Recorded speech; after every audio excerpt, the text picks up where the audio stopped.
To our Field Study 2 teacher, Ma'am Jocelyn Chupes. To my classmates, a pleasant morning to all of you. This morning, we will going to discuss about classroom management. What is classroom management? On the most basic level, classroom management is a technique that teachers use to facilitate instructions and make sure that the students are learning most effectively in smooth classroom environment. Having a structured system in which expectations are set for student behavior in the classroom can help to manage the class environment most effectively, ensuring that the students are being held accountable for their actions and behaviors. So what are some examples of classroom management? One example of classroom management is practice patience. The teacher's patience is the heart of students' long-term retention of content and skills. In fact, effective teachers use patience as a useful tool for dealing with a number of situations.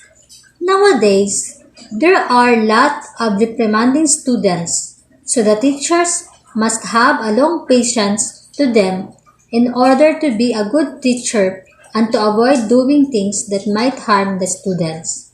The teachers can improve patience by having a discussion on preferred behaviors, create the best classroom setup, and always practice empathy. Understand your students. Understanding your students will help you to provide them with the quality learning opportunities by giving them the opportunity to explore different areas or fields they are interested. For example, environment or classroom. The learners will be more likely to engage with the learning process within the classroom or environment. Set effective limits.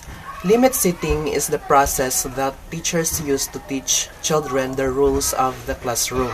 In short term, limits stops unwanted behaviors, ease daily transitions, and provide safe boundaries. Setting effective limits with students means setting a guideline for behavior. Having limits offers children a sense of security and comfort and teaches them self-control. Limits also help guide children to develop other life skills such as delayed gratification and how to deal with frustration. Through limits, students begin to understand that their action, positive or negative, result in predictable consequences. And by giving such choices and consequences, you can provide a structure are good for students. It teaches them appropriate behavior and gives them opportunities to sharpen up their skills. And importantly, it is one of the great way to have a good relationship between students and the teachers. Number 4. Keep to the schedule you set. Classroom schedule are very important as it helps the students feel safe and secured because they know what will happen next in both a routine and with a classroom schedule. Classroom schedules helps the teacher build a relationship with the students.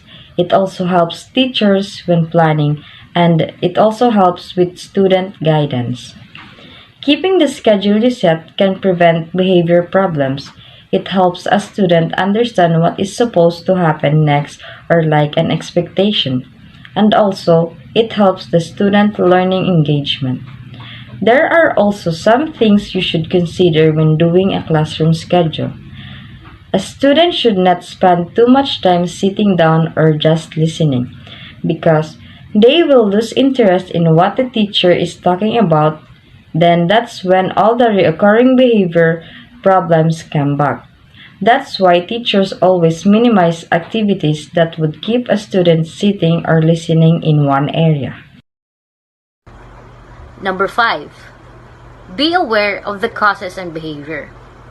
Aside from being a teacher and a parent to our students, we are also an observer.